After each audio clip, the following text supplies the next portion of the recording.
Matt, I got tagged in the most amazing video with like the best questions around development. And I know I Ooh, shared it to you and you got excited, I right? got I got more than excited.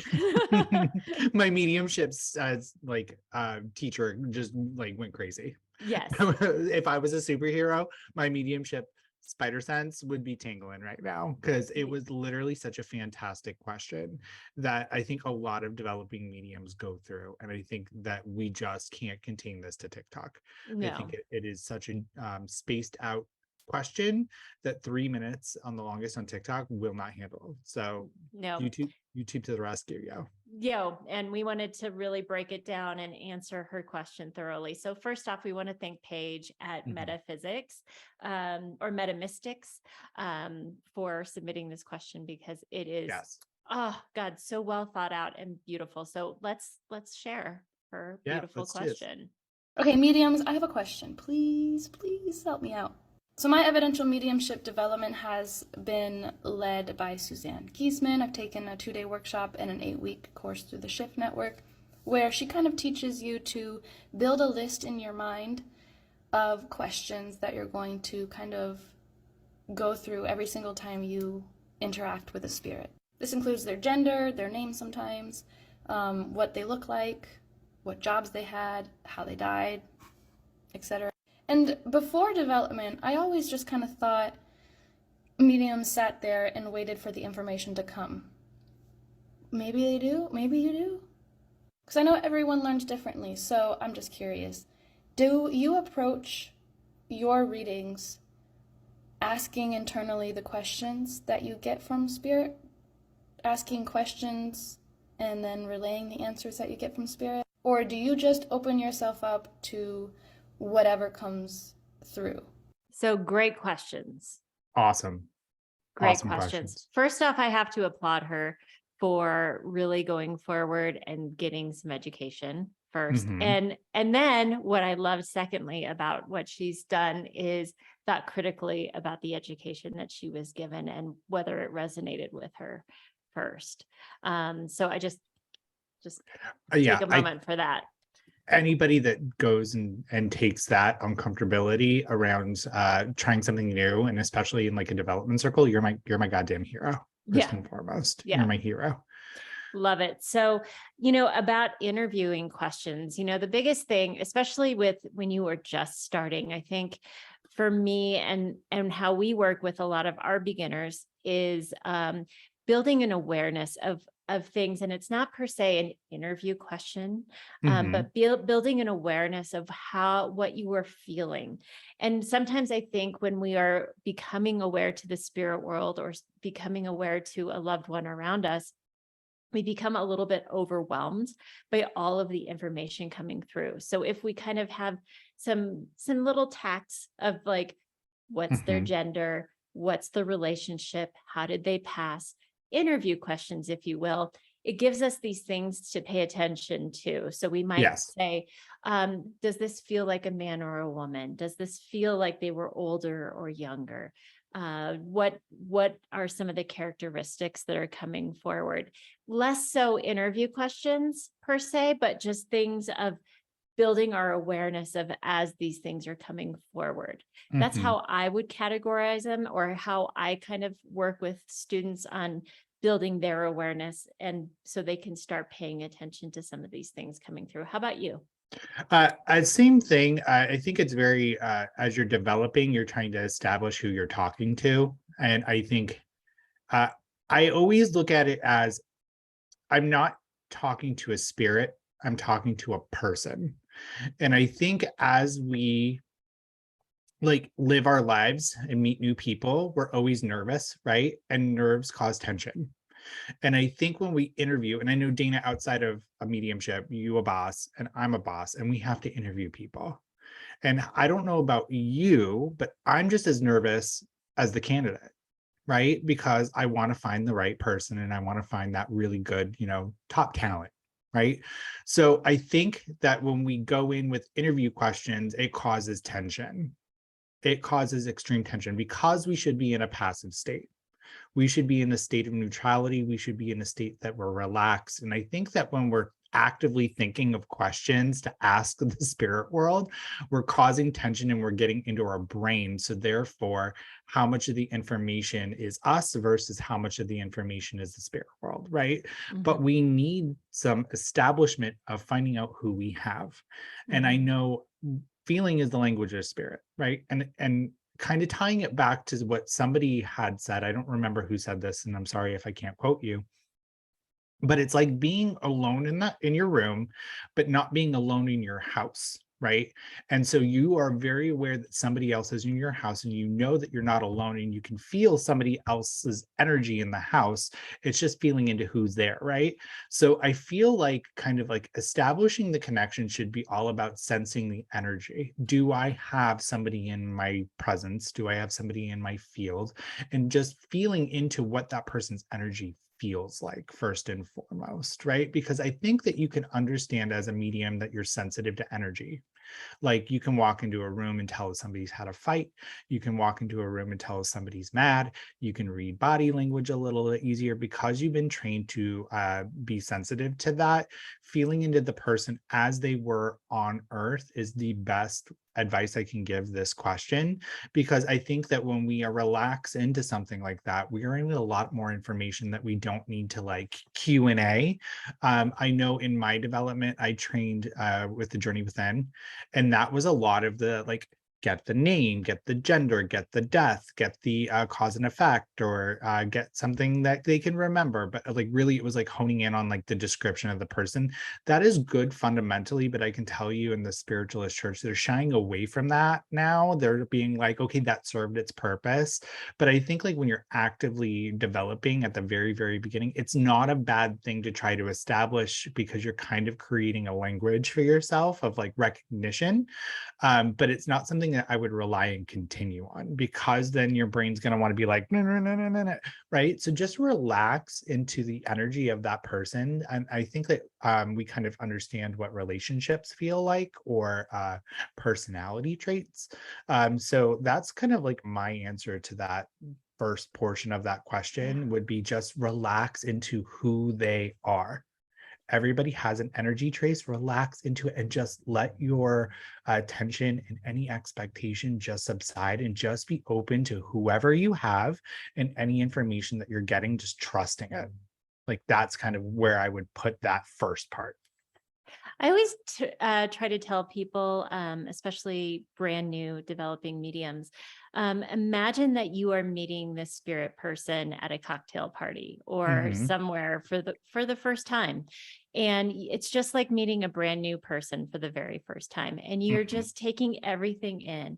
How do they make you feel? Are they very outgoing, or are they kind of shy? Um, Taking in, are they tall? Are they short? You're just Hmm. kind of taking it all in. And it's not necessarily going through a checklist of things per se, but you're just taking in all of the data. When you go enter into this house, into their house for this cocktail party, is it clean? Hmm. Is it dirty? Does it smell good? We're using all of our senses. Is the music loud? Is it quiet? Is what kind of music is playing? We're just taking in all of the data. And instead Hmm. of doing, and as you start developing, you're not going to have to use that checklist as No. much. And then you can really just be that empty container and just let whatever's going to come through. Because in the end, spirit is so intelligent. And I always say that spirit is intelligent and will always give you the information you need to give to your sitter, the person who is receiving the reading, to know that you have the right person. If we put a lot of restriction of like, well, I have to know the type of death, and I have to know this, and I have to know this, and I have to know this, that's not always what your person that you're giving Hmm. the reading needs to know. We just Hmm. need to be the medium. We just need to be the delivery mechanism, and that's it. So Can I add one thing to this really please. quick? So I think that we also have this assumption that we need to have spirit speak through us, rather than a lot of the time of speaking what spirit is making us feel, or what our experience with the information is, right? What is it that we are feeling to deliver? We don't need to be like, well, she's saying that she's old. No, like you feel into it, feel into that energy. they make me feel old. I'm only describing my experience with this energy. I'm not looking to blend 100% and speak as if I am this person. I'm speaking to the experience that this person is making me feel. And I feel like that takes a little bit of responsibility off of having to be accurate, but it's also just painting that person back to life. Because that's like one of our main jobs as mediums, is to make the person that I'm reading for feel as if I have their loved one in the room with me. I'm not having to say, well, I'm John and this is my experience. It's John's making me feel this way, and this is why I'm getting. Do you understand this? So just relax into it.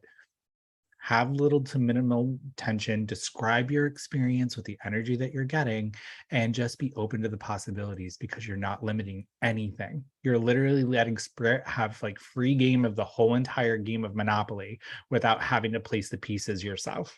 Does that make sense? Yes, I love it. I love it. Oh. Let's see what else she had to ask. What part of that is just psychic? And how do you know it's a true interaction? Okay, hold on. That leads me to my next question. Is evidential mediumship pulling out facts? Or is evidential mediumship proving the continuity of the spirit world by maybe translating current events? Like, for example, somebody who dropped a hammer on their toe.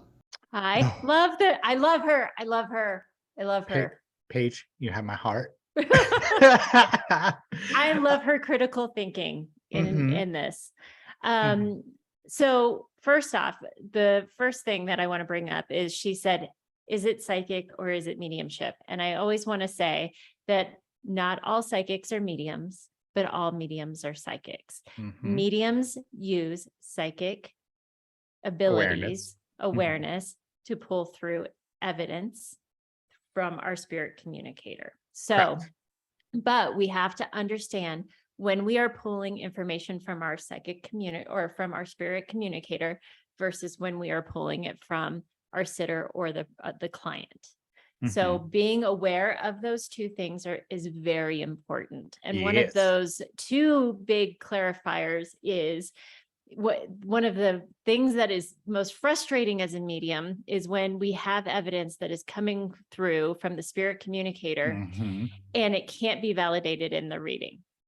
But then they ask mom about it. And then mom's like, oh yeah. Aunt Ethel had that tea set and she blah, blah, blah, blah, blah. And then you get the email the day after, like, oh my God, you were right about this piece of evidence.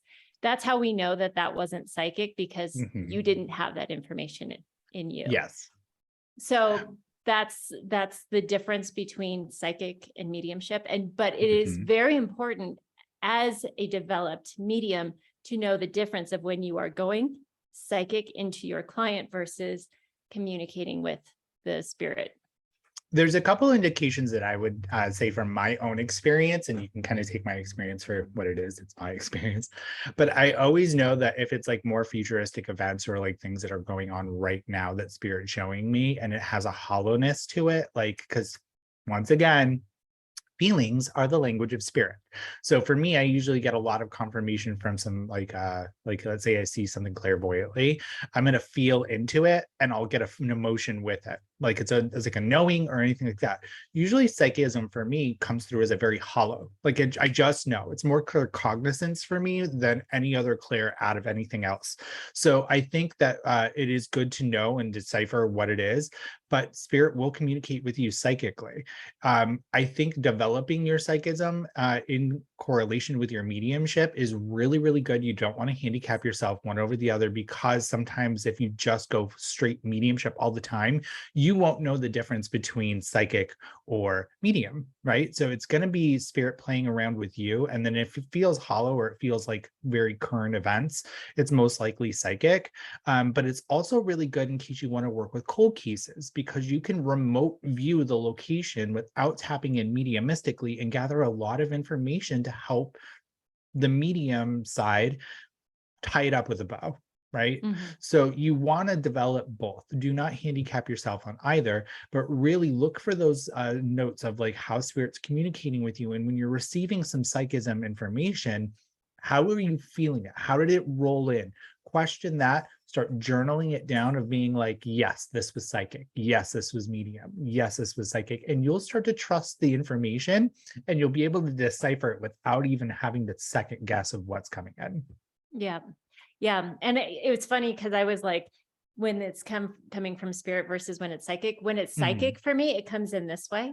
If it's from the spirit world, it comes in from my sides or from my back. So everybody's different. And I share that with you because the way it comes in for Matthew is different than the way it comes in for 100%. me. But pay attention to some of those cues on how things feel when things are coming in psychic for you versus mediumistically, so that you can also cue that when you are doing a reading for your client and saying, this feels as though this information is coming in more psychically than from Grandpa Joe.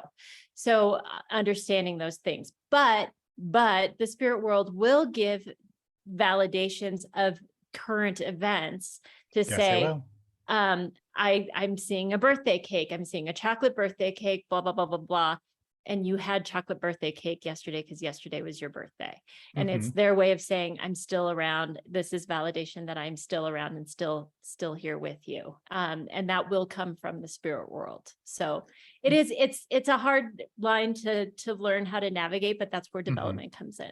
There is something else that I want to add to that really quick that I learned in my development as well that you can also try as like an educational practice is look at the direction that you're facing. I know like sometimes when we sit directly in front of the person facing forward, sometimes we can go psychic because we're projecting our energy forward, where I sometimes in my beginning of my development turned myself about 3/4 from my client. So that way I wasn't directing going forward.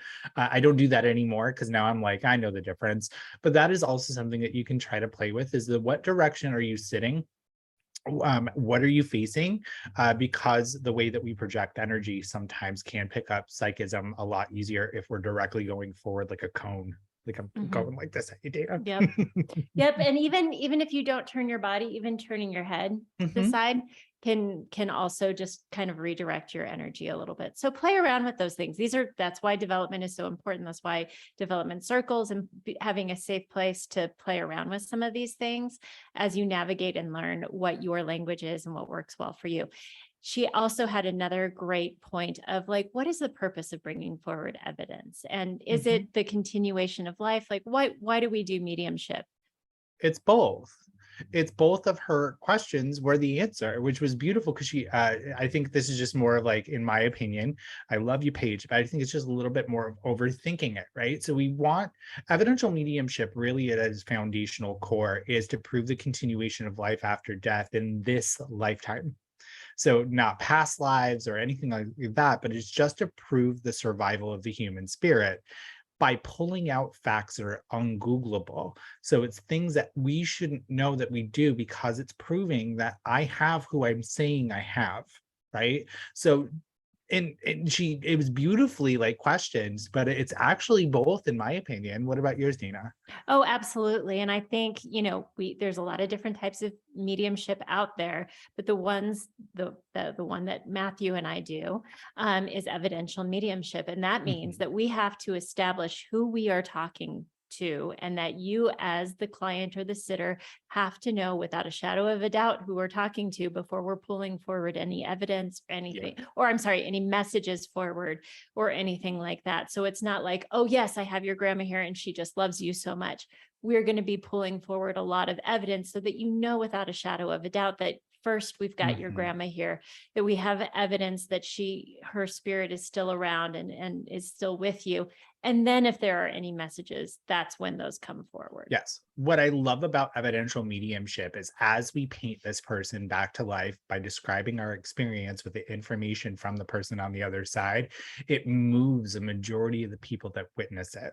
So like I do, and not to say other types of mediumship don't, but when you see other people moved by the power of spirit through evidential mediumship, it is chef's kiss. So great question. Great part 2 of that question. Yeah. I think we have a part 3, don't we? Yeah, let's see. I guess, how do you get to that kind of, how do you get to that point? I guess my main question is, are you asking the questions to spirit internally, or as a medium, are you just letting whatever information comes through out. And I guess I want to know this because me leading it almost feels like I'm pulling in more psychic information than actual true mediumship. I just love her. Oh, I want to take a moment for our eyes because, I know. all right. So, Dina, I believe that when you have the core foundation of building and establishing the connection of who you are, your job as a medium is done. Mhm. Right. So now it's just kick back, relax, and just let the energy flow, let the power build, and just give what you get and just be okay with being wrong. Nowhere in evidential mediumship training do they ever say that you need to be 100% correct. So just hold space for your mistakes. But really, I would love for Paige to just surrender at that point of describe the spirit, describe what you're experiencing, describe what you're seeing, feeling, hearing, smelling, touching, tasting with this energy. Let it lead you after that. So Mhm. it's going to look a lot like this. You mind if I do a fake one? Please do it. All right, I have a female here. And this feminine energy feels like they would be mid-30s. She makes me feel like she would have blue eyes and blonde, scrunchy hair. I feel like she would have been one of those people that would have been very comfortable at a party, very outgoing, but I feel like she would be a messy drunk. Do you understand this? Yes. Okay. And as I lean into her a little bit more, she just makes me want to say that like she would be the type of the person that would get on top of a bar and just be like, yeah, right. Because I'm just feeling this very big energy. And as I'm rolling into this, do you understand the month of March? Yes. And that's when the information will start hitting me. And I'm just going to start trusting it because I've established who this person is. And my sitter knows exactly who it is. So I'm just going to release to anything that comes through. Hey, do you understand AC/DC connected to this person? And I feel like this person would have number 2. And I feel like this would be February. I also get the number 5. Do you understand the number 5 being connected? And I feel into this, it would be a time of death. Do you understand this? And I'm just releasing to the information as it's rolling through and just letting it just happen. And I'm having no expectation to try to create no tension. And then when no tension happens, you're fully surrendered to the power. So you're going to have a lot of information keep rolling at you, and your job is just to deliver it. Don't hold on to it. I see a lot of developing mediums when they get that tension, it's usually deciphering that information as it hits them, and they're trying to determine what's important to tell the sitter, and they're trying to add time to it, right? Because they're like, how does this make sense? It doesn't need to make sense to you. So if you're seeing Woodstock from the Peanuts, give Woodstock from a Peanuts, because it does not mean anything to you. It's going to mean a lot to the person that's sitting across from you. So that is my last and final thing is do a little bit of both, establish who it is, and surrender to the information. Yep. Do you And want to add keep anything to that? practicing, keep developing, keep asking these Mhm. questions. Know that the fact that you are thinking about this is your natural unfoldment. Mhm. A lot of developing mediums start out with the checklist and then figure out, oh, I'm constraining spirit too much. You Mhm. are, it is a limitless potential. And the more that you just come into it as an open vessel for just the magic to happen, it will blow your mind as to what spirit can do with you and through you. So thank you so much for submitting your question. Thank This you. was phenomenal. And thank you for allowing us to use your video on YouTube. And I hope you found this helpful.